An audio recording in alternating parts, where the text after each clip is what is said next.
وصحبه أجمعين. بسم الله الرحمن الرحيم. السلام عليكم ورحمة الله تعالى وبركاته. إن الحمد لله نحمده ونستعينه ونستغفره ونعوذ بالله من شرور أنفسنا ومن سيئات أعمالنا. من يهد الله فلا مضل له ومن يضلل فلا هادي له. أشهد أن لا إله إلا الله وأشهد أن سيدنا محمدا عبده ورسوله نبي بعده. Alhamdulillah, puji serta syukur mari sama-sama kita panjatkan kehadirat Allah Subhanahu wa taala, di mana yang pagi yang cerah ini, di tempat yang mulia ini kita masih diberikan berbagai macam nikmat, wabil khusus nikmat iman wal Islam, nikmat sehat wal afiat, sehingga kita bisa melakukan rutinitas ibadah salat subuh berjamaah dan dilanjutkan rutinitas kita pengajian tafsir surat Yasin, di mana pada pagi hari ini ada yang berbeda dikarenakan guru kita Ustaz Kiai Haji Muhammad Salmin Al-Hafiz sedang ada kegiatan di luar, sehingga pada pagi hari ini akan dibadalkan oleh guru kita yaitu Ustadz Samsul Arifin. Dan juga pada pagi hari ini kita kedatangan guru kita yaitu Ustadz Muhammad Natsir LC, yang insya Allah nanti juga setelah guru kita mengisi, beliau juga akan memberikan maklumat terkait dengan nantinya beliau akan juga mengisi rutin mungkin entah setiap bulannya di Mushola Hidayah ini untuk menambah ilmu kita, juga menambah kerukunan kita di Mushola Hidayah, sehingga kita bisa tercipta untuk menjadikan musholah yang mandiri, musholah yang berdaya guna, musholah sejuta umat dan sejuta manfaat, sehingga menjadikan juga musholah sejuta pemuda, bukan lagi masjid tapi musholah sejuta pemuda yang bermanfaat untuk lingkungan. Semoga rencana kita ataupun niat kita untuk menjadikan musholah sejuta pemuda ini sejuta umat dengan wasilah guru-guru kita yang mempunyai ilmu yang luar biasa, mendapatkan ridho dari Allah Subhanahu wa taala. Salawat serta salam mari sama-sama kita panjatkan kehadiran Nabi besar Muhammad sallallahu alaihi wasallam kepada sahabat keluarganya. Semoga kita yang selalu istiqomah menjalankan sunnah-sunnahnya, mengharapkan ridhonya dan mengharapkan syafaat dari yaumul akhir nanti. Amin ya rabbal alamin. Mari sama-sama kita bacakan suratul Fatihah untuk orang-orang yang telah berwakaf di Mushola Hidayah ini, untuk orang-orang yang telah berdonasi untuk menunjang kegiatan-kegiatan di Mushola Hidayah ini, wabil khusus kegiatan Jumat Berkah, kegiatan-kegiatan lainnya. Semoga Allah istiqomahkan, Allah berkahi rizkinya, dan yang telah dipanggil oleh Allah semoga Allah lapangkan kuburnya, Allah jadikan kubur yang rawdah min riyadil jannah. Ila hadhihi wa kunatan sawala hadratin Nabi Mustafa Rasulullah sallallahu alaihi wasallam. Al-Fatihah. A'udzu billahi minasy syaithanir rajim. Bismillahirrahmanir rahim. Alhamdulillahi rabbil alamin arrahmanir rahim maliki yaumiddin.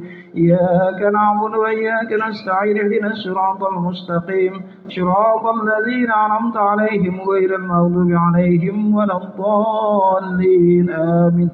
Mari sama-sama kita dengarkan kajian tafsir surat Yasin akan disampaikan guru kita yaitu Ustadz Muhammad Arif Samsul Arifin. Kepadanya kami persilakan. Shallu ala Muhammad. Bismillahirrahmanirrahim. Assalamualaikum warahmatullahi wabarakatuh. Alhamdulillah wassalatu wassalamu ala asyrafil khalqillah Sayyidina Maulana Muhammad ibn Abdullah wa ala alihi wa ashabihi wa mawalah. La hawla wa la quwwata illa billah. Subhanaka la ilma lana illa ma'alamtana innaka antal alimul hakim. Wafiq lana wahdina ila siratikal mustaqim. Rabbi syrah li sadri wa yassir amri wa lu uqdatam min lisani yafqahu qawli. Allahumma yassir wa la tu'assir Rabbi tammim bil khair amma ba'd. Para hadirin wal hadirat, wabil khusus kepada seluruh jamaah salat subuh yang mudah-mudahan pada kesempatan yang berbahagia, tepatnya di hari Jumat, juga berpapasan dengan tanggal 27 Rajab. Di hari ini kita juga ada peristiwa besar, yakni peristiwa Isra dan Mi'raj, Mudah-mudahan juga segala hajat-hajat kita semua dikabul oleh Allah Subhanahu wa taala. Yang lagi sakit mudah-mudahan Allah sehatkan badannya, yang belum umroh, yang belum haji, mudah-mudahan Allah izinkan untuk umroh dan haji tahun ini. Dan mudah-mudahan juga kita bisa disampaikan untuk ibadah di bulan Ramadan nanti. Amin ya rabbal alamin. Hadirin jamaah salat subuh yang dirahmati oleh Allah. Bapak-bapak gimana? Sehat kabarnya? Kita lanjut ngaji kita. Ini Al-Fakir jadi badal sementara ya, karena ada kegiatan guru kita di luar. Insyaallah pembahasannya kita sambung. Yang ada kitabnya bisa dibuka halaman 31 tafsir surat Yasin ya. Di paragraf yang kedua ya. Tsumma takunun nar, itu benar. Qala al-muallif rahimallahu taala wa nafa'ana bihi wa barakati ulumihi wa bikum fid dharain amin. Tsumma takunun naru 'alaihim kal qubbati fama yabqa manfadun takhruju minhu anfasuhum. Kemudian api neraka itu nanti akan berubah ketika menimpa penghuninya seperti bentuk kubah. Api neraka nanti datang seperti bentuk kubah. Maka tidak ada satupun celah yang ada di bagian kubah dan tembok api tersebut. Bahkan nafas-nafas para penghuni neraka yang udah terkurung dalam kubah itu nggak ada yang keluar. Nyesek mereka di dalam kubah neraka. Wah. Kama ruya an-Nabi sallallahu alaihi wasallam, sebagaimana diriwayatkan dari Nabi Muhammad sallallahu alaihi wasallam, yu'ta birajulin min ahlin nar. Nanti di neraka akan didatangkan rajulin, seorang laki-laki yang termasuk penghuni neraka. Qada jami'a umrihi. Ini orang udah habisin semua umurnya. Bil aishi warahati. Umurnya habis buat kesejahteraan dia, kenyamanan hidup dia, orang kaya dia, hidupnya enak banget. Habis umurnya, habis hartanya, habis waktunya. Yakni annahu mutana'imun fid dunya. Yaitu orang ini adalah orang yang udah banyak sekali merasakan kenikmatan dunia. Wa kana umruhu fi rahatil 'aishi wa sururih. Dan umurnya itu habis untuk kenyamanan hidupnya dan kebahagiaannya. Pokoknya hidupnya nggak pernah susah lah. Mobil, motornya keren-keren. Wah, pokoknya hidupnya wah foya-foya. Hidupnya itu seneng-seneng. Hidupnya itu setiap hari makannya jauh-jauh. Sarapan pagi di Itali. Sarapan sore di mana? Di Abu Dhabi. Wah. Makan malam di Spanyol. Wah. Makannya aja udah beda-beda. Kalau kita kan mikirin makan apa hari ini. Kalau mereka orang kaya, mau makan di mana kita hari? Wah, kita orang kaya. Kalau orang miskin, model-model kita bingung mau makan apa kita hari ini ya. Nah, kemudian juga fayatra'unahu marratan wa'idatan finnar. Hari itu para malaikat, nanti disebutin namanya malaikat Zabaniyah. Mereka itu mencelupkan, melemparkan penghuni neraka ke dalam api neraka. Tsumma yukhrijunahu. Lalu setelah dicelupin, dikeluarin lagi.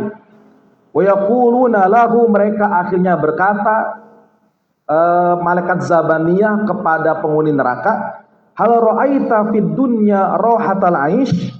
Apakah engkau melihat di dunia ada kenikmatan hidup? Dulu waktu dunia udah ngerasain hidup, saat nanti di neraka ente masih ngerasain gak kenyamanan hidup? Fa yaqulu wallahi ma ra'aitu fid dunya rahata 'aishin aslan. Demi Allah, aku tidak lagi melihat di dunia ada kenikmatan kehidupan sedikit pun. Nasiya kulladzalika bidukuliha marratan wa'idatan. Dan orang ini telah melupakan segala kenikmatan tersebut saat dirinya dimasukkan ke dalam neraka, padahal cuma secelup doang. Satu celup orang dimasukin ke neraka itu ngilangin semua kehidupan dan kenyamanan hidup saat di dunia. Mau hebat bagaimanapun dia saat hidup di dunia, mau sekeren apapun dia hidup di dunia, secelup doang masukin ke neraka, hilang semua kenikmatannya. Nah, kita baca dulu habis ya. Fa'lam ayyuhal al-aziz, maka ketahuilah wahai saudaraku yang budiman, inna dzikran nasi syadidun, sungguhnya mengingat neraka itu berat. Fakaifa halu man ra'a, lalu bagaimana keadaan orang yang melihat langsung neraka? Kita yang masih hidup aja nih, ingat cerita neraka udah serem. Bagaimana kondisi orang yang langsung melihat neraka? Faru'yatuha syadidah, ngelihatnya aja udah bikin ngeri. Fakaifa halu may yadkhuluha khalidan fiha abada, lalu bagaimana orang yang udah pasti masuk ke neraka, khalidan fiha abada, dia kekal di dalamnya abada, selama-lamanya, gak bakal keluar. Falau nazarat zabaniyatu ila ahli dunya marratan lahalaku min haibatihim. Seandainya malaikat Zabaniyah dia melihat kepada penghuni neraka sekali doang, maka penghuni neraka semuanya bakal binasa karena wibawanya malaikat Zabaniyah. Walau habbat rihun min rihi jahannam li ahli dunya lahalakum min natni rihiya. Seandainya angin neraka itu berhembus kepada penghuni bumi, ya, satu angin neraka sekali doang berhembus kayak gitu tuh, lahalaku, niscaya mereka semua bakal musnah mati karena aroma busuknya neraka. Walau wudi'at aglaluha ala raqsi jabalin min jibali dunya ladaba mithal mil'i fil ma'i. Seandainya rantai-rantai neraka turun ke puncak-puncak gunung yang ada di bumi, maka puncak gunung atau gunung-gunungnya bakal lumer. Apa lumer? Meleleh, lebur, sebagaimana meleburnya garam di dalam air. Walau qatarat ila dunya qatarat minaz zakum latakaddarat ma'isyatuhu ahla dunya lidzalik. Seandainya satu tetes buah zakum, jadi di neraka itu namanya pohon zakum, ada buahnya. Ya, itu diperes, ngeluarin air, jatuh ke penghuni bumi, maka semua penghuni bumi sama kehidupannya bakal hancur hari itu juga. Famahalul ladina kana libasuhum wa ta'amuhum hada. Lalu bagaimana cerita tentang pakaian ahlu neraka, makan ahlu neraka? Anzur kaifa yakunu ahluhum, maka lihatlah bagaimana keadaan mereka saat mereka merasakan kepedihan di neraka. Oke, itu penggalan ibarah ya dalam kitab tafsir Yasin. Kita baca jelasin caranya. Yang pertama Bapak, Ustadz memang benar di neraka itu ada kubah. Kubahnya mirip kayak kubah masjid. Jadi gini Pak ya, nanti ketika penghuni neraka masuk ke dalam neraka, mereka tuh bakal disambut sama api yang berhembus kenceng. Apinya tuh saking gedenya itu terbang ke atas, membumbung tinggi, lalu seakan-akan seperti kubah. Orang-orang di dalam neraka itu terkurung semuanya, nggak ada yang bisa keluar. Ini disebutkan dalam surat Al-Humazah ayat 8. Kata Allah, innaha alaihim muqsadah, akan menimpa mereka sesuatu yang menutup rapat-rapat mereka. Kata Al-Imam Al-Ghazali dalam kitab Al-Ihya, inna nara muhitatun bihim kal qubbah fala yarawna farjaw wala makhraja. Di dalam neraka itu nanti akan ada api yang melilit mereka. Bentuknya seperti kubah. Maka mereka tidak akan bisa mendapati celah bahkan tempat keluar. Orang-orang penghuni neraka Pak, itu nggak ada bisa kabur. Kalau sekarang narapidana bisa kabur.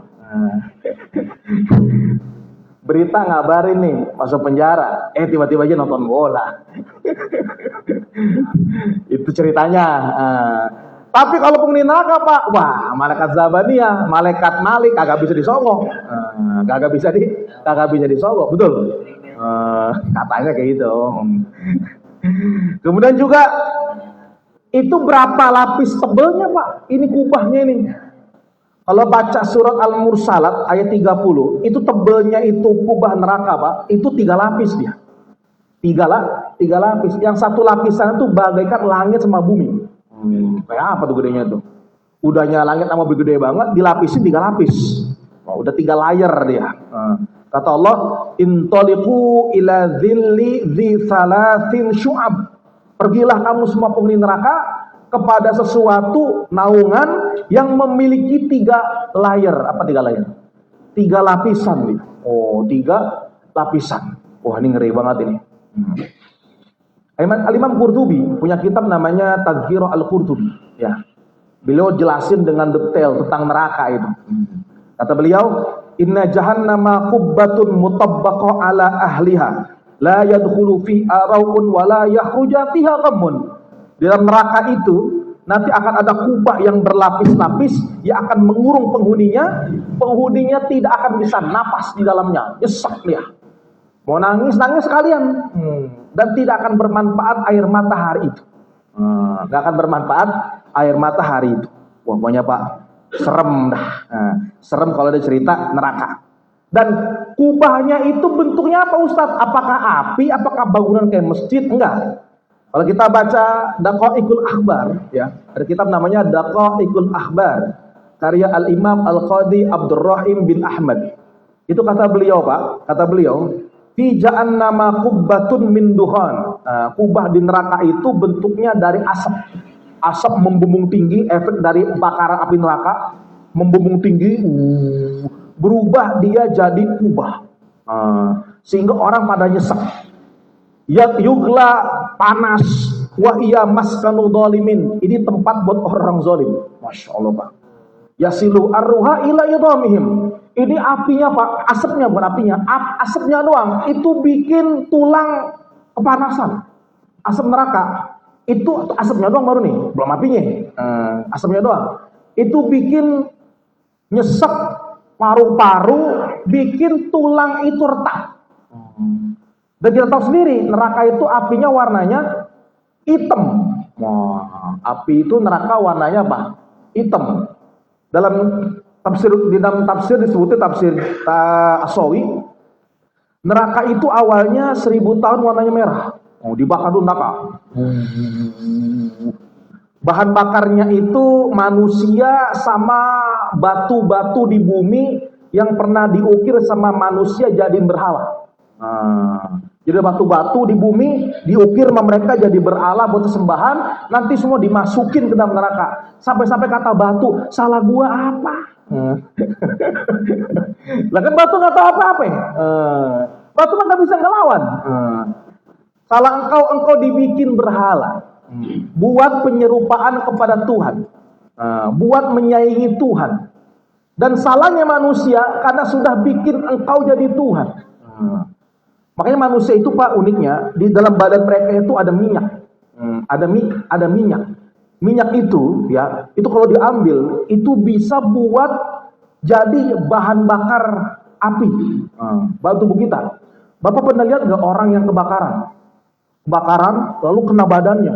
Kok uniknya api itu kalau kena manusia utuh itu nyambernya sampai habis. Karena dalam tubuh manusia itu ada minyak yang bisa bakarin tubuhnya. Dalam tubuhnya ini. Kalau pernah nonton film kartun, dulu ada film kartun namanya Samurai X, itu. Ini murah, si Batosai. Itu ada musuhnya tuh punya samurai. Samurainya itu dibalur pakai minyak manusia. Sehingga kalau disabet ke tembok dia berapi. Dia berapu dia. Dan ternyata di Quran dijelasin bahwasanya manusia itu cikal bakal api neraka nanti. Karena badannya ngeluarin minyak. Badan ngeluarin minyak. Ini ajib manusia nih. Dulu ada di India orang yang menghina hijab, menghina kerudung. Mereka rame-rame para perempuan buka kerudung. Lalu kerudung mereka itu dibakar rame-rame depan orang lain. Sebelum dibakar ternyata api itu muncrat ke badannya. Badannya kebakar, kerudungnya belum kebakar. Badannya kebakar, habis badannya dibakar sama api. Itu menunjukkan badan manusia itu memiliki zat minyak yang bisa cepat melelehkan tubuhnya sendiri. Nah itu, Pak, ya. Jadi ada gambarannya ya. Dalam Al-Quran tuh ada. Yang kedua, katanya di dalam kitab disebutin bahwasanya satu celup seorang hamba yang durhaka dimasukin ke dalam neraka, hilang semua kenikmatannya. Memang benar, Pak. Dalam sebuah hadis Nabi Muhammad sallallahu alaihi wasallam riwayat Sayyidina Anas, yu'ta bi an'umi ahli dunya min ahli nari yaumal qiyamah. Nanti di hari kiamat ada hamba Allah dimasukin ke dalam neraka. Wah. Fayusbagu fin nari subqatan. Maka nanti dia bakal dicelup, dicelupang. Dicelup kayak pakaian kotor, Pak. Direndam. Wah, direndam nanti. Direndam babak satu kali doang. Tsumma yuqalu ya ibna Adam. Lalu nanti ada malaikat nanya, wahai manusia, hal ra'aita khairan qattu? Apakah hari ini kamu udah bisa ngerasain kenikmatan di dunia sekali aja? Hal marra bika naimun qattu? Apakah kenikmatan yang dulu kan rasakan dunia itu sekali masih rasakan hari ini? Faqala la wallahi ya Rabb. Mereka mengatakan, enggak lagi ya Allah, kenikmatan itu sudah tidak lagi kami rasakan. Senang-senang, korupsi katanya enggak ketahuan. Wah. Habis korupsi, habis jahatin hutan, gundulin hutan, merasa selamat dirinya kaya. Apa terjadi? Nanti di akhirat semuanya bakal ketahuan. Walaupun satu dahan ranting pohon yang dizolimi akan diminta pertanggungjawaban. Ranting pohon, Pak. Bagaimana kalau pohon satu hutan? Wah, kalau satu ranting aja bakal ditanya, kata Imam Ahmad bin Hambal. Saya khawatir patahan dahan pintu rumah tetangga saya pakai buat nyilit gigi. Itu aja bakal ditanya. Coba, pintu kayu atau pagar kayu, kan zaman dulu kan pagar kayu kan. Ya, itu diambil diketak, dipatahin buat nyilit gigi. Itu bakal ditanya. Bagaimana kalau pohon satu hutan? Puyeng dia nanya gimana itu. Ya Allah yang tahu lah. Aduh ya Rabbi, ya Rabbi, ya Rabbi. Kemudian Pak, dalam neraka itu ada malaikat. Namanya malaikat Zabaniyah. Jadi beda malaikat Malik, Pak. Kalau malaikat Malik itu yang jaga neraka. Nah, dia tuh sipir neraka dia. Nah, sipir neraka itu punya anggota. Nah, ini tim spesialis penyiksa ahli neraka. Namanya Zabaniyah. Jadi Zabaniyah itu, Pak, ya disebutin dalam surat Al-Alaq ayat 18 ya. Sanad'uz Zabaniyah. Nanti di neraka saya panggil, malaikat Zabaniyah. Oh, dipanggil sama Allah. Dalam surah At-Tahrim juga disebutin ayat 16. Kata Allah, alaiha malaikatun giladun syidad. Dalam neraka itu ada malaikat yang bengis, kejam, gak punya hati, gak punya perasaan. Oh, itu ngeri tuh. Malaikat Zabaniyah disebutin. Makanya di sini kata ulama, saya simpulin sini Pak ya. Malaikat Zabaniyah itu punya beberapa hal mesti kita tahu. Ya. Yang pertama, dia ini punya ciri-ciri. Fisiknya itu diriwayatkan dalam hadis Sayyidina Abdul bin Abbas ya. Anna qadamail wahid minhum ala sakhrati allati fi asfali jahannam wa ra'suhu fis sama wa lahum maqami min hadid yadribuna biha. Malaikat Zabaniyah itu Pak, itu punya kaki yang salah satu kakinya aja itu nyentuh batu yang ada di dasar neraka jahanam.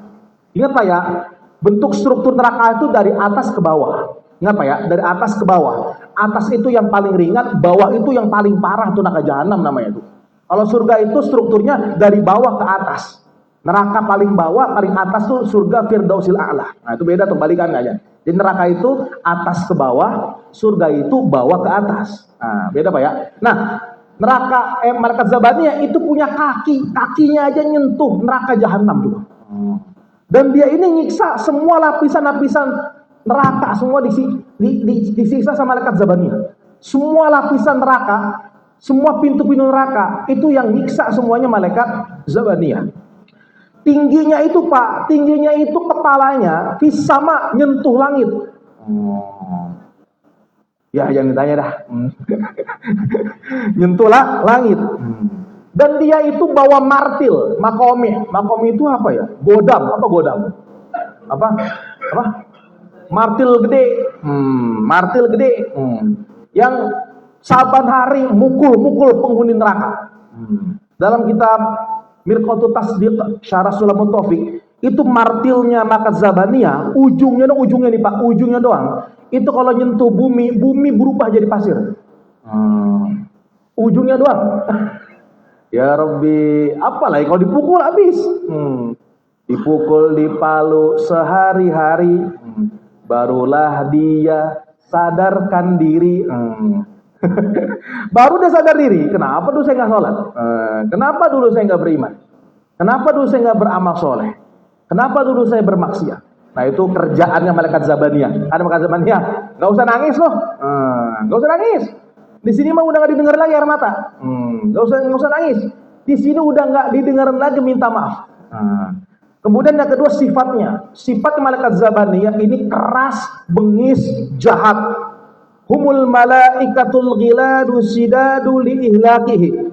Lauda'a nadihi la akhadat Zabaniyah iyanan. Kata Imam Abdurrahman As-Suyuti dalam tafsir lain disebutin, malaikat Zabaniyah itu malaikat yang jahat, bengis, keras buat nyiksa orang. Seandainya nanti ada malaikat Malik nyeru, Zabaniyah, sekarang jatah ente. Datang malaikat Zabaniyah, langsung semua orang di neraka dipegang-pegangin sama mereka. Ayanan dengan nyata. Siksaan nyata ini. Mau kemana ente? Mau kemana ente? Kabur semuanya. Gak bisa kabur nanti malaikat Zabaniyah itu. Kemudian dia tugasnya ngapain malaikat Zabaniyah? Kata Imam Al-Qurtubi, li'annahum yadkhuluna ahlan nari ilan nar. Mereka ini yadfa'una ahlan nari ilan nar. Mereka ini yang apa ya? Narik-narik penghuni neraka. Ada yang kabur ditarik. Satu riwayat nanti malaikat Zabaniyah ngirim rantai. Mau kemana ente? Udah kayak koboi. Tarik nanti malaikat Zabaniyah. Sini. Tarik tuh. Jahat banget Pak. Tarik. Mau kemana ente? Sini. Tarik lagi. Jahat banget Pak. Ngeri Pak. Emang disebutnya syidat, galak. Emang oh malaikat Zabaniyah bahaya emang bukan di neraka tepatnya. Itu mah teman malaikat Ridwan tuh. Rambut salamun qaulam mir rabbir rahim. Gimana enak di surga? Enak beda. Di neraka mana ada yang baik-baik? Enggak ada yang baik-baik kecuali ya itu sama di Konoha. Baru baik polisinya. Baru baik polisinya. Kalau di sini mah nggak ada. Kalau di neraka nanti nggak ada yang baik. Ngeri tuh di neraka. Apalagi sampai-sampai kata Al-Imam Ibnu Hajar dalam kitab Fathul Bari itu disebutnya sampai malaikat yang nggak punya hati. Kata beliau, la yarhamuna manisturhimu khuliqu minal ghadab. Mereka itu udah malaikat yang nggak pernah sayang sama penghuni neraka. Maka kalau ada datang di antara penghuni neraka yang minta ampun, minta disayang, nggak bakal bisa. Ada malaikat Zabaniyah sendiri itu diciptakan dari murkanya Allah. Allah marah Allah nih sama penghuni neraka, sama ahlul maksiat. Terciptalah dari marahnya Allah apa? Malaikat Zabaniyah. Gitu Pak. Ya wajar tuh. Orang cikal bakal aja ngeri. Asal pembuatan aja ngeri ini malaikat Zabaniyah. Maka yang nanti tersalurkan juga hal-hal yang ngeri. Itu yang ketiga. Yang keempat, tadi diceritain di neraka itu ada aroma busuk. Pak, aroma busuk itu disebutkan dalam surat Al-Haqqah ayat 36. Wala ta'am illa min ghislin. Di neraka itu nggak ada makanan kecuali al-al yang sangat-sangat berbau busuk. Ghislin itu bisa artinya nanah, bisa artinya darah, bisa artinya cairan yang keluar dari mayat. Kita nyebutnya danur. Ada film tuh horor namanya Danur. Kalau yang kerja di rumah sakit pas di ruangan jenazah, ruang mayat itu pasti bau. Itu netes air dia di bawah. Itu namanya danur, Pak. Itu namanya danur. Itu baunya kayak gitu tuh. Bayangin Pak ya, satu dunia danurnya gabung. Satu dunia air mayatnya itu gabung. Nah, itu kira-kira kayak gitulah baunya. Sampai-sampai disebutkan sama Imam Qurtubi, wa min natni riha annahu yasilu min juludihim wa furujihim sadidun wa ghislun law qataratun minhu fid dunya la antanat ala ahlin nari ma'ishahum. Kata Imam Qurtubi, neraka itu baunya luar biasa, bau aroma busuknya luar biasa. Datangnya dari mana? Keluarnya dari mana? Keluarnya dari dua, Pak. Yang pertama dari kulit manusia, namanya danur. Yang kedua keluar dari, mohon maaf bahasanya, kemaluan manusia. Jadi orang, mohon maaf bahasanya Pak, ahluz sunnah, orang yang berzina, misalnya ya, itu keluar dari kemaluan mereka, ya mau laki-laki mau perempuan, itu cairan putih, hijau, merah. Yang nanti mereka saking banyaknya keluar darah, keluar nanah itu di kemaluan mereka, itu pada turun dan nanti membentuk danau. Danau ini namanya Tinatul Ahbal. Tinatul Ahbal. Ini danau yang berbau busuk. Orang-orang tuh mustahil mendekatinya. Tapi karena penghuni neraka itu dikasih makanan cuman atu, yaitu pohon zakum, buah zakum, mereka nggak mungkin makan doang tapi nggak minum. Mau nggak mau mereka minum dari danau itu. Dari danau yang tadi. Masya Allah, Pak. Pusing nggak tuh di neraka tuh? Udahnya makannya buah setan namanya, devil fruit, buah setan. Minuman apa minuman dari danau neraka itu, Masya Allah. Di neraka juga bakal turun namanya rantai neraka. Rantai neraka ini disebutkan panjangnya itu 70 ziro, 35 hasta, 70 hasta. Hasta di neraka apa? Jangan dibayangin hastanya kayak kita segini, enggak. Hasta neraka itu bainas sama'i wal ardi, antar langit dan bumi. Jadi bayangin kalau 70 lapis bumi itu panjangnya rantai neraka. Dan dalam soal insan disebutin, inna a'tadna lil kafirina salasila wa aglalau wa sa'ira. Tadi dibaca sama Baim tuh, imam. Sesungguhnya kami akan kasih kepada orang kafir itu salasil. Salasil itu Pak, rantai yang mengikat di tubuh. Jadi tubuh itu kalau dirantai ya, di kaki, di badan, itu bahasanya salasil. Jadi kalau lihat napi-napi Pak, itu kadang-kadang kalau di film-film atau di apa saya nggak tahu lah, itu kakinya kan dikasih rantai yang bogem bulat yang besi itu bahasanya salasil. Nah, dikasih itu nanti Pak. Kemudian yang kedua aglal. Aglal itu adalah rantai tangan tapi dililit ke leher kayak gini Pak. Jadi dirantai lehernya sama tangannya supaya dianggap sebagai pelaku kejahatan. Aglala itu buat dikasih ke neraka. Lalu zakum itu gimana Ustaz? Buah zakum itu yang pertama dalam surat Ad-Dukhan, nanti bisa lihat ayat 43 sampai 46. Inna syajarataz zakum ta'amul athim kal muhli yaghli fil butun ta'amul athim kaghayyi hamim khuduhu fa'diluhu ila sawa'is sabil. Nanti di neraka itu akan ada buah namanya buah zakum, devil fruit ya. Buah iblis. Gimana itu Ustaz asalnya? Dia itu tumbuh Pak dari tanah neraka. Dari tanah neraka muncul pohon gede. Kata Imam Qurtubi, inna syajaratan takhruju fi astil jahim. Inilah pohon yang muncul dari tanah di neraka. Bagaimana bentuk buahnya? Tol'uha ka'annahu ru'usus syayatin. Itu bentuk buahnya seperti kepala setan, coba Pak. Kepala setan gelek-gelek kepala setan. Jelek-jelek. Nah itu nanti jadi buahnya, bentuknya buahnya kepala setan itu. Apa efeknya kalau dimakan itu buah? Idza akalaha ahlun nar ghallat fi buyutihim kama yaqla ad-du'nu syadidul al-harara. Kalau itu satu buah dimakan masuk ke dalam perut itu bakal mendidih seperti mendidihnya minyak. Dan itu Pak, buah itu punya bau. Bau Pak. Udahnya keras dimakan, bentuknya kayak para setan, baunya busuk.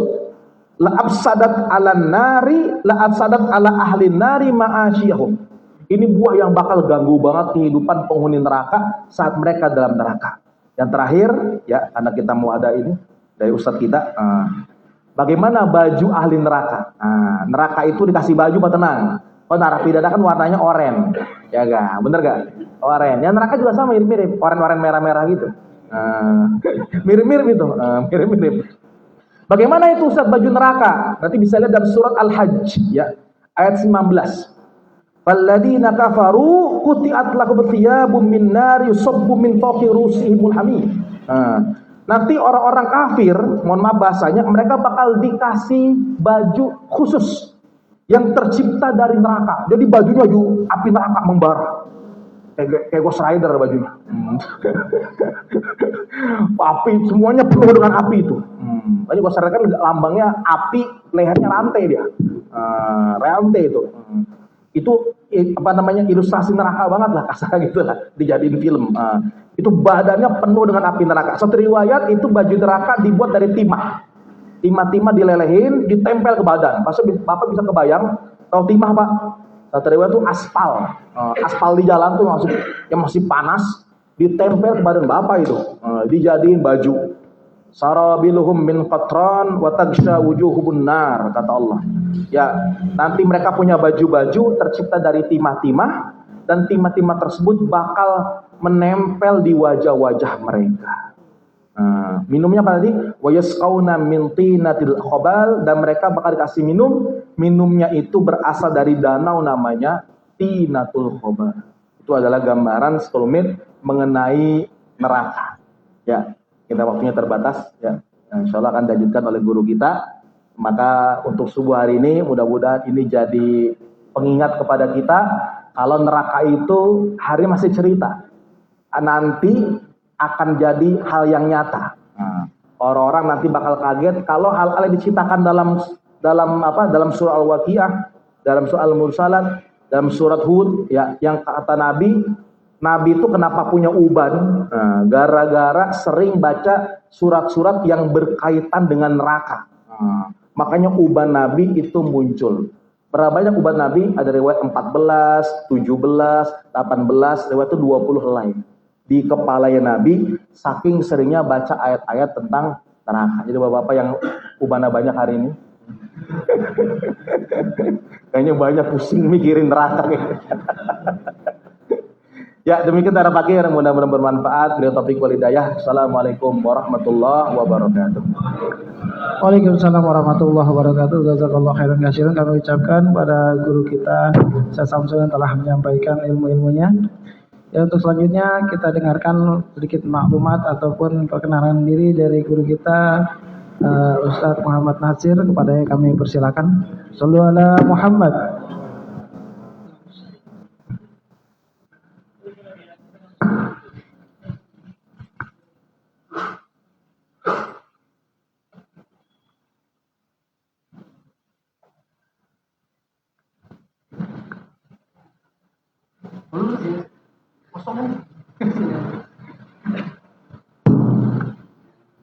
Assalamualaikum warahmatullahi wabarakatuh.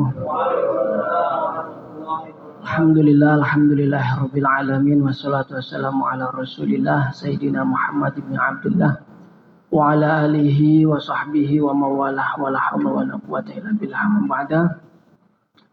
Para hadirin jamaah Mushola Al-Hidayah yang saya muliakan, yang saya ta'zimkan, wabil khusus para pengurus Mushola Al-Hidayah, Ketua DKM kita Ustadz Nandi, Pak Tutur, Pak Datu, dan para orang tua kita semua, dan wabil khusus guru kita semua yang alhamdulillah senantiasa Allah berikan keistiqomahannya dalam membimbing kita semua.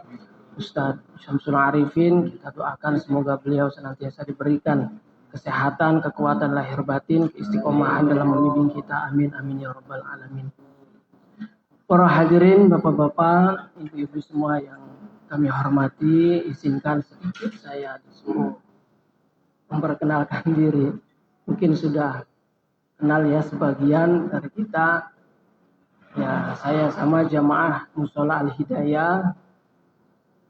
Saya tinggal di sebelah RT ya, sebelah RT atau sebelah RW. Sebelah RW, ya sebelah RW, RW 8 apa RW? Ini RW berapa? RW 7 ya, RW 7. Alhamdulillahirabbil alamin. Saya bersyukur bisa dikumpulkan dengan bapak-bapak, teman-teman sekalian, wabil khusus orang-orang mulia, orang-orang soleh, para asatid, para kiai, para guru-guru kita semua. Alhamdulillah, semoga kita semua termasuk dari golongan min ahlil ilmi. Jadi kalau kita urutkan dari atas itu, kita ini orang pilihan dari orang pilihan. Pilihannya orang pilihan. Jadi Allah Subhanahu wa taala, saya singkatkan, itu menciptakan makhluk itu kan dalam berbagai jenis. Ada al-jamadat, ada an-nabatat, ada al-hayawanat. Al-jamadat itu benda-benda mati. Air, tanah, batu, angin, matahari, semuanya. Yang kedua adalah an-nabatat, pepohonan, tumbuhan, itu an-nabatat. Nah, yang ketiga adalah al-hayawanat. Al-hayawanat, hewan, yaitu makhluk yang diberi panca indera oleh Allah, perasa.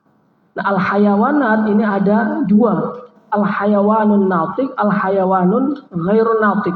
Nah, yang natik ini kita pilihannya. Ghairun natik itu binatang sebutannya. Sehingga dari ketiga itu kita dipilih sebagai makhluknya yang paling mulia, yaitu al-hayawanat. Karena apa? Karena al-jamadat Allah ciptakan untuk melayani an-nabatat.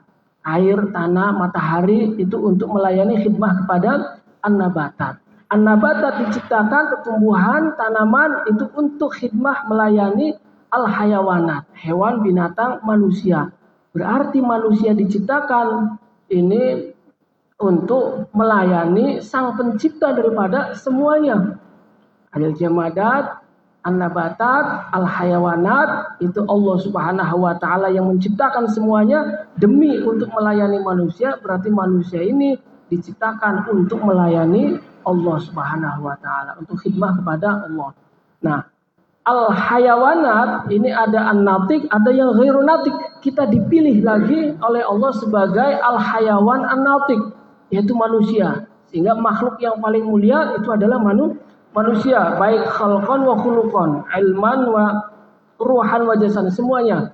Laqad khalaqnal insana fi ahsani taqwim. Secara fisiknya paling mulia, paling bagus, paling hebat. Nah, secara isi, substansi, hakikat juga paling mulia, karena khalaqal insana ma lam ya'lam. Karena Allah memberikan ilmu kepada manusia. Nah, manusia ini juga bermacam-macam. Ada yang beriman, ada yang tidak beriman. Ada yang dipilih oleh Allah, ada yang tidak dipilih oleh Allah. Nah, kita alhamdulillah masuk dalam kategori manusia yang dipilih. Summa awrasna al-kitab alladzina astafaina min ibadina.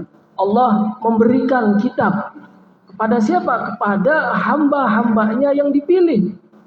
Kitab apa yang dimaksudkan di sini? Zalikal kitab la raiba fi hudan lil muttaqin alladzina yu'minuna bil ghaibi wa yuqimuna sholata al-ayat.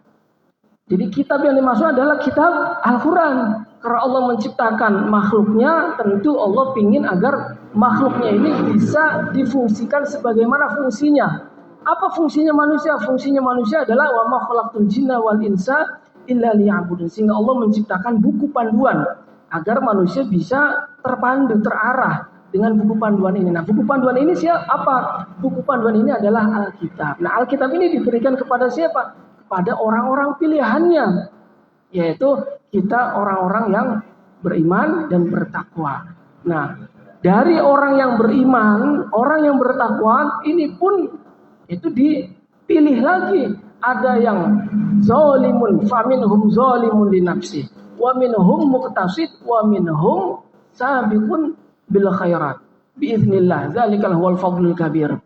Itu dipilih. Ada yang lebih dominan salahnya, lebih banyak berbuat maksiatnya daripada berbuat kebaikannya. Ada yang tengah-tengah, muqtasid, atau istilahnya apa? STMJ, sholat terus, maksiat jalan. Artinya dia tengah-tengah. Ya, maksiatnya jalan, taatnya pun jalan. Ada yang sabiqun bil khairat, mereka yang berlomba-lomba dalam kebaikan. Berarti lebih baik kebaikannya daripada kesalahannya, kemaksiatannya. Nah, dari mereka orang yang beriman, kita dipilih lagi. Kita dipilih lagi sebagai orang beriman yang paling baik. Nah, ini yang terakhir ini kita dipilih sebagai min ahlil ilmi, orang yang berkecimpung dalam ilmu, khususnya adalah ilmu agama. Nah, ahlul ilmi ini pun martabahnya, maratibnya, urutannya juga bermacam-macam. Sehingga Nabi menyarankan kepada kita semua, kun aliman, au muta'alliman, au sami'an, au muhibban, wala takun khomisan fatahlik. Kalau bisa kita ini menjadi ahli ilmu yang pertama, orang aliman. Orang yang mengerti ilmu, punya ilmu sehingga bisa mengajarkan orang lain ilmu-ilmu yang telah dimilikinya. Itu yang pertama, kalau bisa kita menjadi orang aliman. Kalau kita belum bisa, belum diberi kesempatan menjadi orang alim dengan berbagai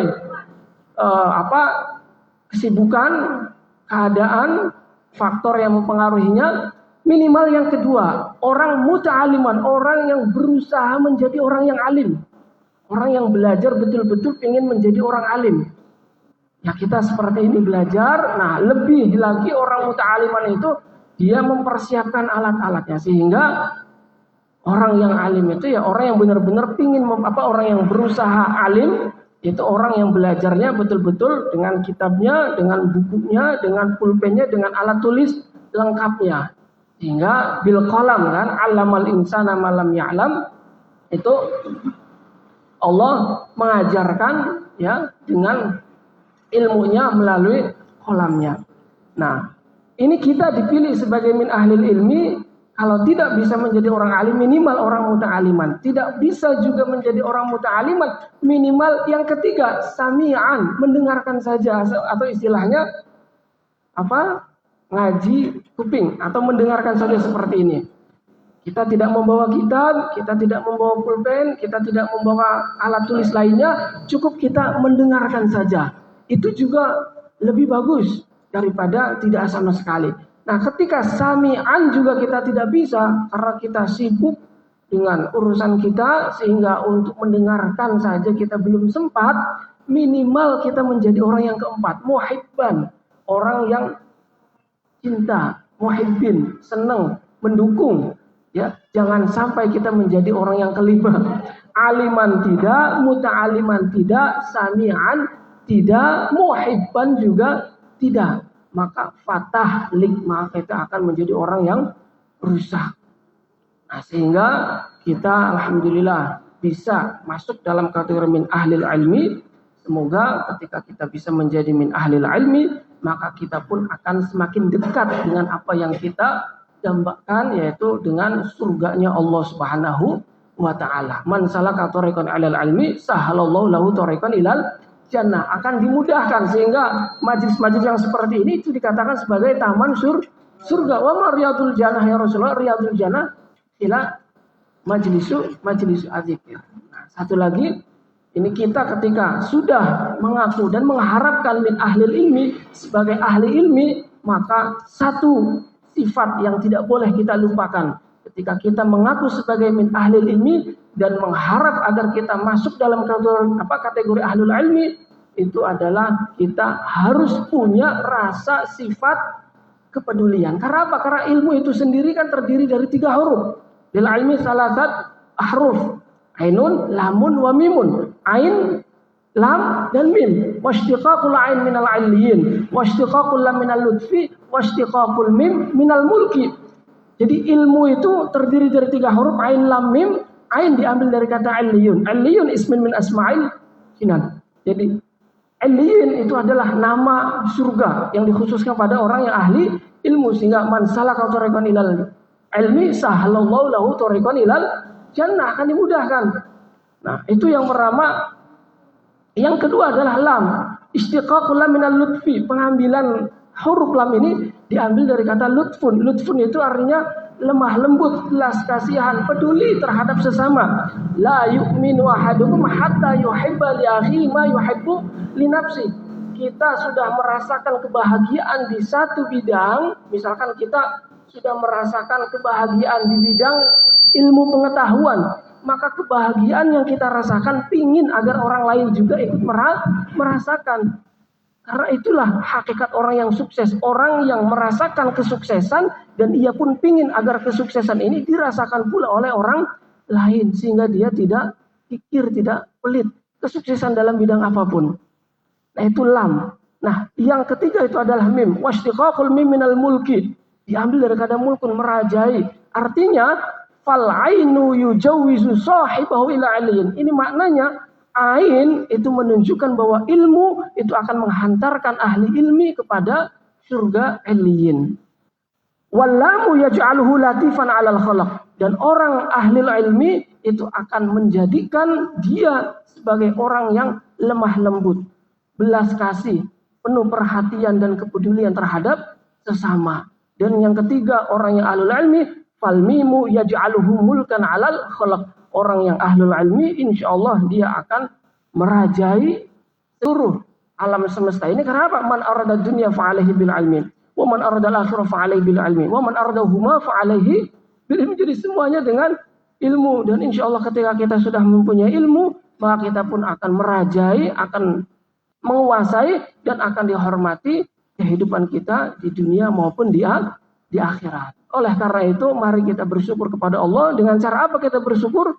Sarful abdi jami'a ma an'amallahu ilaihi ila ma khuliqa li ajlih. Kita bersyukur dengan kita mampu berusaha menggunakan segala apa yang telah Allah berikan kepada kita, fasilitas-fasilitas, anugerah-anugerah yang telah Allah berikan kepada kita untuk bisa kita gunakan sebagaimana mestinya. Sehingga Nabi SAW terakhir memberikan anjuran kepada kita, khairun nas anfa'uhum linnas. Sebaik-baiknya manusia adalah manusia yang paling bisa memberikan banyak manfaat kepada kita.